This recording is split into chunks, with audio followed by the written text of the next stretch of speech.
દ્રષ્ટિભાઈ બધાથી પહેલા ઉતરી ગયા જામ્યામાં.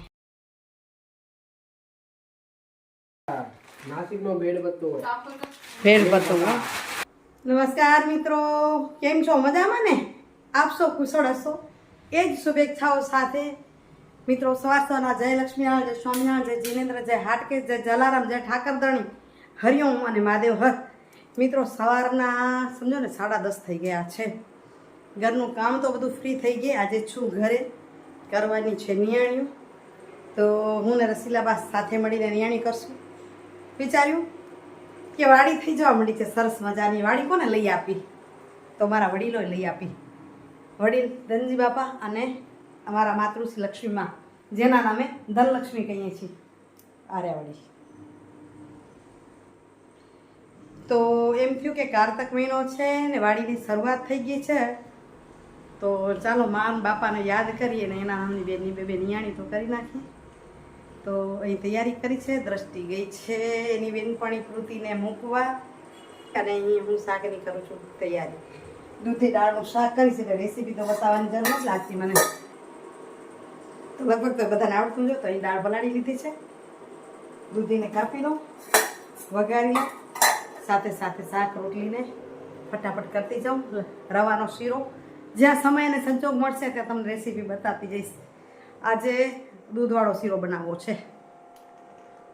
પ્રસાદી સરસ થઈ જાય ને, સત્યનારાયણ ભગવાનની બનાવી એવી જ બનાવી નાખી. તો મિત્રો રસોઈ તૈયાર થઈ ગઈ. દાળ ભાત શાક રોટલી અને શીરો ઘરે બનાવે. ખમણ દ્રષ્ટિ લઈ આવી તૈયાર. અહીં બધા નિયાણી આવી ગયા છે. દ્રષ્ટિની બાજુમાં મારી ભત્રીજી લતા, રસીલાબાની દીકરી, બધા ઓળખો છો. અને એની બાજુમાં મારા કાકા નણંદ છે જયાબેન. જયાબેનની બાજુમાં મારા કાકાઈ જેઠની પોતરી છે ગ્રંથિ, અને ગ્રંથિના મમ્મી જીનલ, અને ગ્રંથિનો ભાઈ ધર્મ. બધા જમી રહ્યા છે. અને ઉપર જો લતાના 2 દીકરા અને જૈનિક અને નીવાને પણ જમી લીધું. હવે આ નિયાણી જમી લીધું એટલે હવે અમે બધા જમવાની તૈયારી કરશું. રુચિત કુમારને બેસાડી. અહીં પુરુષોમાં એક રુચિત કુમાર જ હતા, એ કામ કરે છે એટલે બાકી કોઈ હાજર હતા જ નહીં. જમવાનું પૂરું કરી લઈએ. તો મિત્રો 4:30 પોણા 5 જેવું થવા આવ્યું. ખાસીક વાર બધી નિયાણીઓ, બધી એટલે અમારા કાકા નણંદ હતા, લતા છે, દ્રષ્ટિ, અને કાકાઈ જેઠની પોતરી ગ્રંથિને લઈને ભત્રીજાઓ આવી હતી જીનલ. તે બધા બેઠા અને 3 વાગ્યા પછી વિખૂટા પડ્યા. પછી એમ તો થોડીક વાર આરામ કરી. અહીં કપડાં લઈ આવી છું, સંકેલવાના બાકી છે. દ્રષ્ટિ થોડીક આરામ કરવા ગઈ શાંતિથી. એ ઉપર છે, કદાચ અવાજ નહીં સાંભળતી હોય. પેલું વિચાર્યું કે ન જ લઉં, બોલ ન કરું, પણ એમ થયું સુવિચાર લઈ લઉં, નહીં તો પછી પાછો રહી જશે. શિયાળાનો દિવસ છે, જલ્દી હાથ જાય. આજની સુવિચારની વાત છે ને, એ મારા અંતરની એક કયો ને ઉર્મી અંદરથી ઉત્પન્ન થતી હોય, જે લાગણી ઉત્પન્ન થતી હોય, એના પર એમ કહી શકું કે સુખ એટલે શું. એટલે એમ કહી શકું કે સુખ એટલે શું.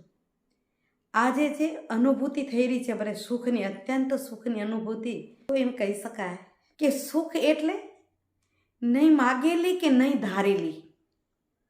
તમે ક્યારે માગ્યું નથી, તમે ક્યાંય ધાર્યું નથી.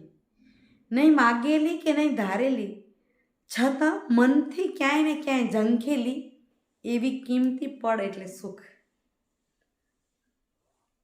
અને લગભગ અંદરથી ઝંખ ના હોય અને પૂરી થાય ને, એને સુખ કહેવાય. અને મને એટલે સુખ ઉત્પન્ન થઈ રહ્યું છે કે અત્યારે હું માગી રહી હતી પૌત્ર માટે, ખૂબ જ ઈચ્છા હતી. કારણ કે દ્રષ્ટિ પણ પહેલાં એમ કહેતી હતી કે હું ભત્રીજું રમાડી અને પછી વિચારીશ. પણ ઝંખના હતી કે બંને ભાઈ બહેનના સાથે લગ્ન કર્યા છે, એટલે ભગવાન જે આપે એ. પણ આપણે માગીએ તો પૌત્ર છીએ કે ભગવાન હવે મને પારણું ઝુલાવા આપ મારા આંગણે.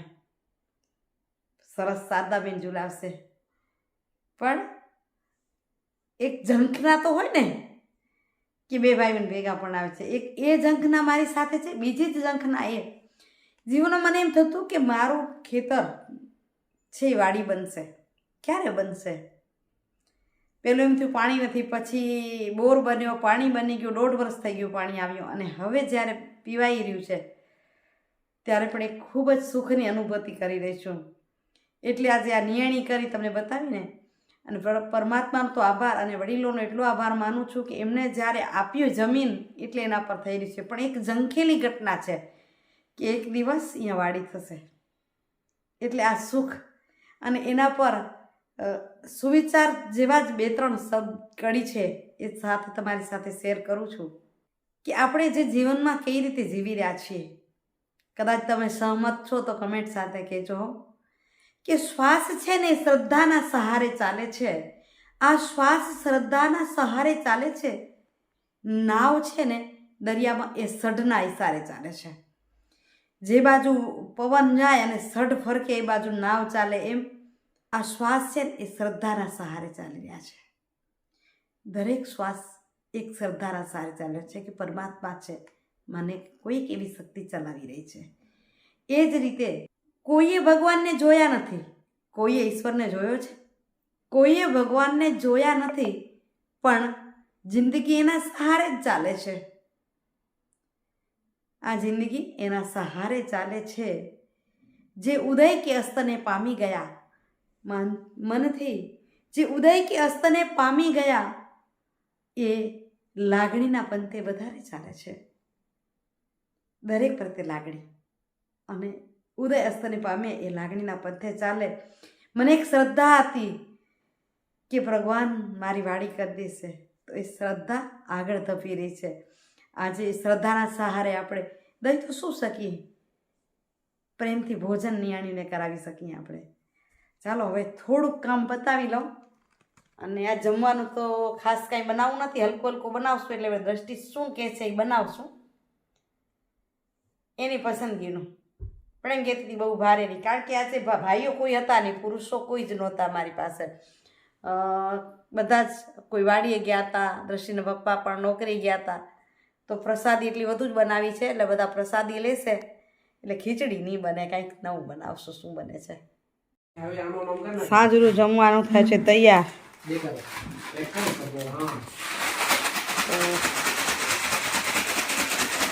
શું ડગાવ કરો રે?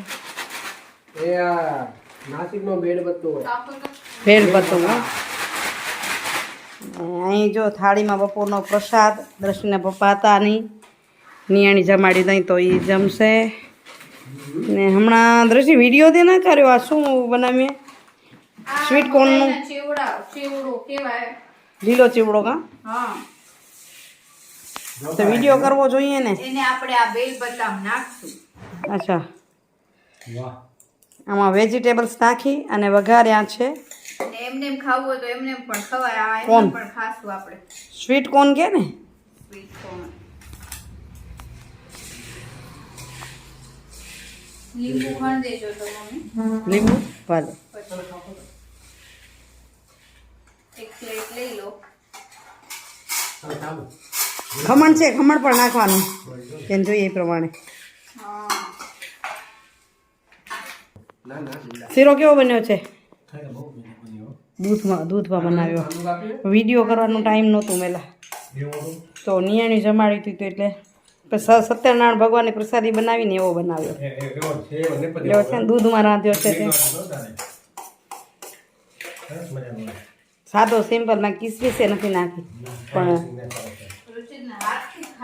દૂધ ને મિશ્રી.